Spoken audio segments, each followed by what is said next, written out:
Senhora Presidente dos trabalhos desta sessão, nobre deputada Tia Ju, senhores deputados presentes, senhoras deputadas presentes, funcionários, imprensa, companheiros e companheiras que ocupam as dependências da galeria, aqueles que nos assistem pela TV Alerj e aqueles que nos acompanham pelas redes sociais. Eu queria, antes de mais nada, dizer que o que está acontecendo exatamente neste processo eleitoral, cidade do Rio de Janeiro, isso daí não é nenhuma novidade, sempre aconteceu. Infelizmente, continua acontecendo. E por que que continua acontecendo? Continua acontecendo porque há muitos anos que os processos eleitorais têm sido conduzidos de forma totalmente despolitizadas e despolitizadoras.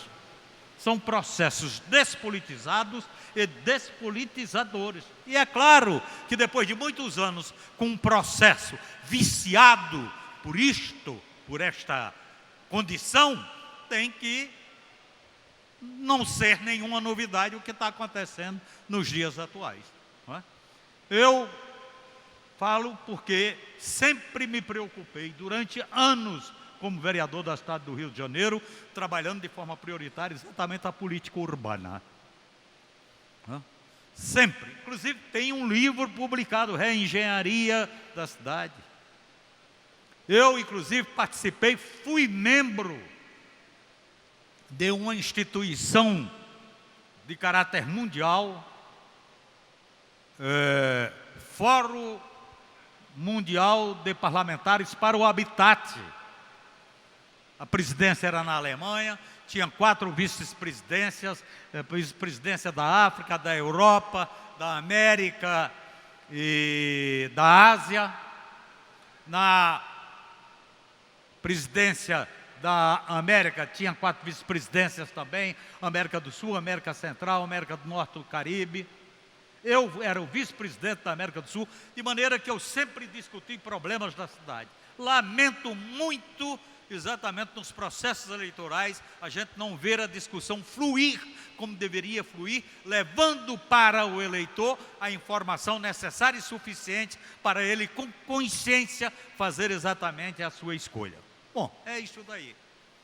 Mas esse processo despolitizado, despolitizador, não podia dar como resultado coisa diferente do que o que temos hoje em dia. E pior ainda, e aí é onde eu quero falar, exatamente na destruição da cidade, das políticas do Estado do Rio de Janeiro. Esteve hoje no meu gabinete uma comissão de pais e mães de alunos da FAETEC.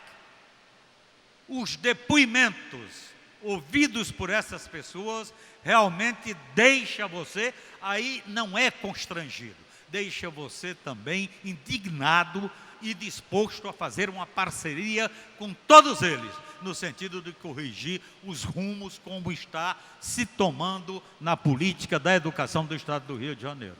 Nenhum compromisso com a formação de jovens, nenhum compromisso com aquilo que é talvez o instrumento mais alavancador do desenvolvimento de um Estado, que é a educação. Se nós não prepararmos como devíamos, ou como deveríamos, exatamente os jovens para o futuro, dando a condição não só informação, mas também formação cidadã, para que tenha uma visão crítica da sociedade e possa contribuir para a transformação que é exigida pela sociedade que aí está. É isso daí. Nós temos que preparar os nossos jovens para exercer com qualidade uma atividade profissional, mas também para que tenha consciência de sua cidadania plena. E cidadania plena significa você estar o tempo todo antenado, inclusive com a política.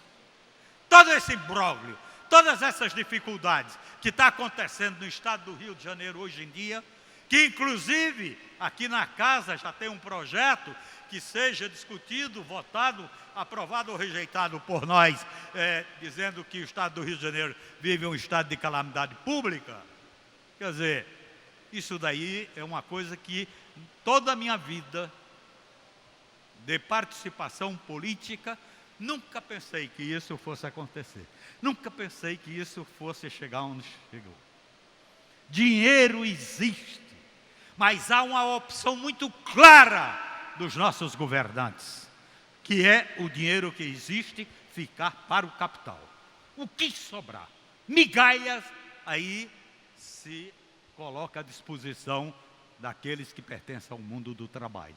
Não é à toa e que vários deputados têm inclusive denunciado aqui da tribuna a questão dos benefícios fiscais.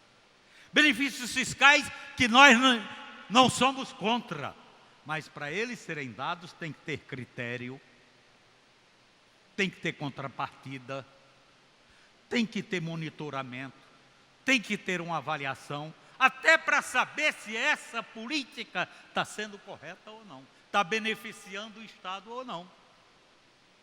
E nada disto é feito. Por quê? Porque para o capital tudo, para o capital não temos que sequer questionar. Inclusive se fala muito em rombo da Previdência. Os governantes, nos tempos últimos, não fizeram nada mais, nada menos do que descapitalizar os institutos de previdência social.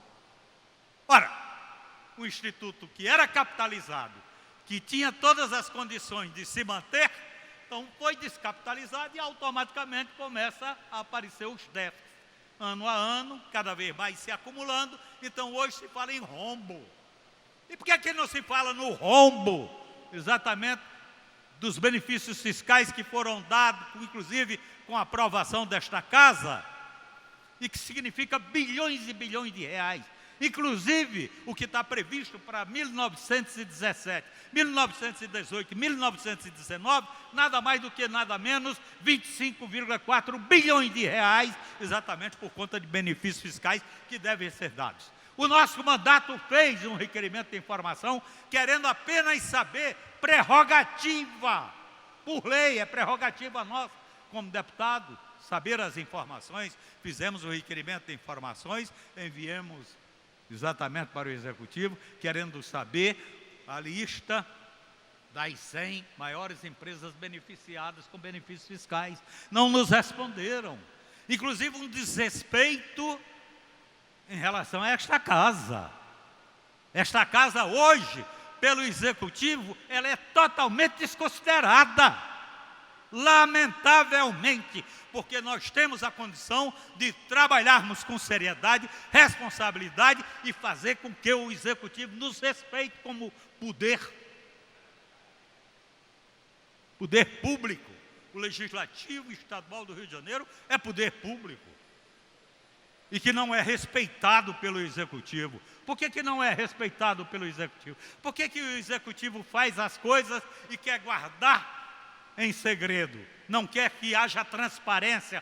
Nos tempos atuais, hoje, modernos, contemporâneos, não existe nenhum governo que possa subsistir sem a existência da transparência, sem a existência da participação efetiva dos cidadãos e cidadãs, e nada disso aqui está acontecendo. Conseguiram destruir os últimos governantes do Estado do Rio de Janeiro, conseguiram destruir as políticas públicas de caráter social.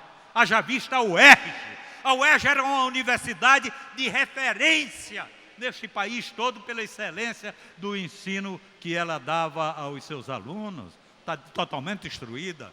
O Hospital Pedro Ernesto, totalmente destruído. A FAETEC falida. E por aí vai.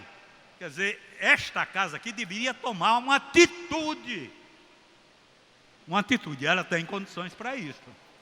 Porque nós temos, inclusive, o poder de caçar aquele que não está cumprindo com sua função à frente da administração do Estado do Rio de Janeiro.